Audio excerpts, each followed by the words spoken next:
शिंदेंच्या शिवसेनेच्या मुंबईतील नव्या पदाधिकाऱ्यांच्या नियुक्त्या सध्या रखडलेल्या आहेत। जुन्या नियुक्त्या स्थगित करून 1 महिना पूर्ण झाला तरीही नवीन पदाधिकाऱ्यांच्या निवडणुका झाल्या नाहीत। सर्व इच्छुक पदाधिकाऱ्यांच्या मुलाखती सुद्धा पार पडल्या असल्या तरीही अजून अनेक जागांवर एकमत नसल्यामुळे निवडणुका रखडलेल्या आहेत। 24 जानेवारीला मुंबईतील सर्व पदांच्या नियुक्त्या असतात। यामध्ये मुंबईतील सर्व विभाग प्रमुख, उपविभाग शाखा प्रमुख आणि उपशाखा प्रमुख यांचाही समावेश असल्याची माहिती मिळते। या संदर्भात अधिकची माहिती जाणून घेऊयात। आमचे प्रतिनिधी पंकज दळवी सध्या आपल्यासोबत आहेत। पंकज, आपण पाहतोय खरं तर मुलाखती पार पडलेल्या आहेत तरी सुद्धा शिंदेंच्या शिवसेनेच्या मुंबईतील नव्या पदाधिकाऱ्यांच्या नियुक्त्या रखडल्याचं बघायला मिळत आहे। काय नेमकी यामागची कारणं?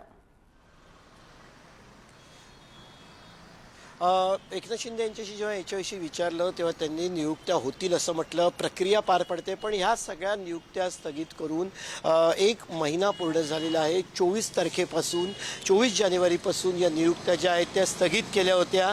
त्याच्यानंतर साधारणतः 27-28 तारखेच्या आसपास मुंबईमध्ये मोठ्या प्रमाणामध्ये मुलाखती घेतल्या गेल्या।